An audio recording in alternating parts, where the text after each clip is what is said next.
This week on Blue Zoo TV, presented by Hikari, we'll take a break from the heat as Charlie takes us indoors to show us his breeding tanks and fish room. I am done with those knuckleheads outside. I'm wringing wet. Now, Charlie, what's happening? Hi, Frank. How you been? Great. You know, I know that maybe you didn't know I was coming, so you have your Blue Zoo radio shirt on just because you wear it every day, right? Exactly. This is like a paradise for the hobbyist. How many fish, how many tanks, how many gallons? Give us the whole 411 on this thing. Okay.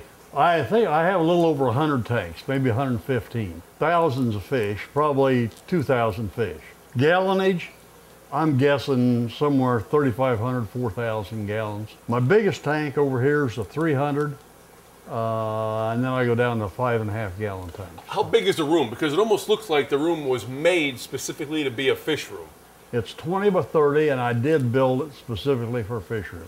So when you laid this out, obviously you thought about the plumbing, which we'll show more of. You thought about the air, the circulation, where you're going to put the tanks. I mean, you pretty much had a blueprint, or you just do it from scratch? I did it from scratch. I knew I wanted as big as I could get, and I decided 20 by 30 would be plenty big enough. Turns out it wasn't, but it's probably big enough for all the energy I've got. And everything I've got is moderately low tech. I don't have any central drainage. I ran all the electricity in the air myself after I built the thing. So Charlie, you don't mind if we look around?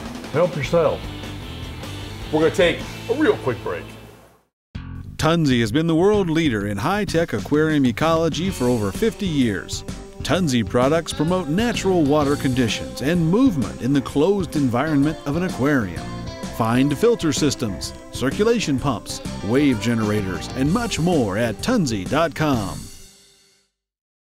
Cordon's Novaqua Plus detoxifies chlorine and toxic metals while adding a protective skin slime coating, echinacea, and natural electrolytes and vitamins. Cordon's superior water conditioning products help make fish keeping easy. Visit Cordon.com and check out the entire line of products and ask for Cordon products at your favorite store. Cordon, trusted solutions since 1961. We're back from break in Charlie's impressive fish room. Charlie, when you first walk in, you've got 5 big tanks. Give us an idea of the gallonage of the tanks and what you mainly use these big, large tanks for. This one here is a 300-gallon plexiglass tank, and I started out using it for native fish because they like a lot of water movement. Right now I've got swordtails in it, but I'm raising up some more native fish to put in it, so it'll become a native fish tank again. This one right down here is a 180-gallon tank. I had a 220, it was too tall, so I traded a guy for a 180. I grow big cryptocoreans, and I have a breeding colony of long-fin white clouds in this. These 2 tanks above are each 120 gallons, and I move them around. I move the fish around all the time. The only constant is there, I try to keep the tanks planted so they look nice. Now, when you breed fish, is there a certain turnaround time you're looking for? Do you have a set timeline? Do you keep track of that stuff, or is it all in your head? Nah, it's all in my head. It's just a hobby. I figure if they don't breed within 30 or 45 days, it's my fault, not theirs. I'm real involved in our local club's breeder award program, and a lot of fish, I'll get them just to breed them, just to have the experience, and then I'll take them into the club meeting and give them away or put them in the club auction as a donation so somebody else can enjoy them. What I'd like to do is take a look around at some of the smaller tanks you have, because you have some pretty interesting pieces of floating yarn and breeder grass. And I'd like you to look at each one of those and kind of give everybody an idea of what they're good for and why you use them. Okay. Charlie, obviously you had great success in breeding. And here we have a lot of natural surroundings for a breeding tank. But what I want to talk about first is some unnatural items in some of these tanks. For instance, here you've got yarn. And I don't know if it's green yarn because you want it to look like a plant, but explain a little bit about the yarn and what the fish are that are in there. The green is because that color pleases me more than any other color in a fish tank. These fish are killifish from West Africa and the jungle and savanna type regions. And in nature they lay their eggs in roots, mainly tree roots that are growing out into a stream. Here the yarn is a substitute for the tree roots, and they'll lay their eggs there, and then I can pull the yarn out, pick out the eggs and hatch them and raise them. How did the idea of yarn come about? Was it something that maybe was an urban legend from years ago, or did you experiment with that? What made you think about yarn? Well, I joined the Killifish Association. They were talking about using yarn as a substitute for using tree roots, because people used to go out and dig willow roots out of creeks locally and wash them off and use them till they rotted. And of course, they were going to rot pretty fast. So you've got yarn in some instances in your aquariums. Now we talk about a different type of substrate or product, and this almost looks like it's from a fake Christmas tree, some of the needles. Well, it's called spawning grass, and it's made out of some kind of plastic. And I had long-fin white clouds in there and took them out yesterday. And they lay their eggs over that grass and they can't get down and get them all.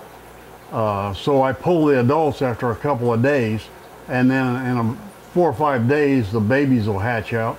Now that we've seen some artificial pieces for a tank and breeding, when we come back from this break, we're going to have Charley show us some natural surroundings that he likes to breed fish in on Blue Zoo TV, presented by Hikari.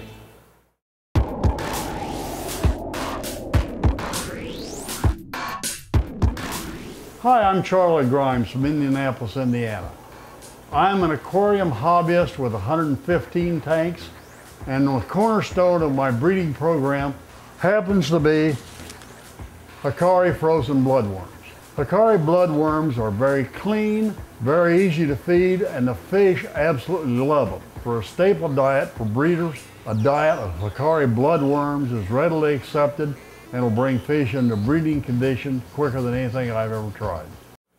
We're back with Charley Grimes in one of the coolest fish rooms around. Charley, before we were looking at some of the artificial surroundings that you've put in tanks to breed. Now we're looking at some natural habitat. Give us an idea of what you're using and why you're using certain species of algae or plants for fish. Okay. This is a central system. There's 22 tanks, 22 15-gallon tanks on a central system.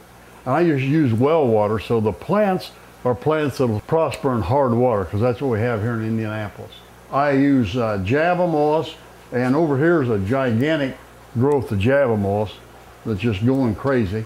It's fantastic for live bearers and tetras and some cichlids, but mainly live bearers.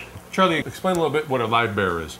Live bearers are fish that are, the male fertilizes female eggs internally, and then it's usually somewhere around 30 to 45 days the female gives birth to live baby fish. The fish are ready to go, they can swim, they can eat, they're on their own the minute they come out of the female. One of the reasons for the plants is so the babies can hide before mom or dad or anybody else in the tank can decide there's something they want to eat. Another thing I have in a lot of my tanks is driftwood, which I collected all over Indiana and some southern states. The nice part of the driftwood is plants colonize it. Java moss seems to take root and do real well. The other thing the plants do is they use up a lot of the nitrogen and so on to make the water nicer. The third thing, and the most important, is for me, because I like the looks of a planted tank, especially in the wintertime.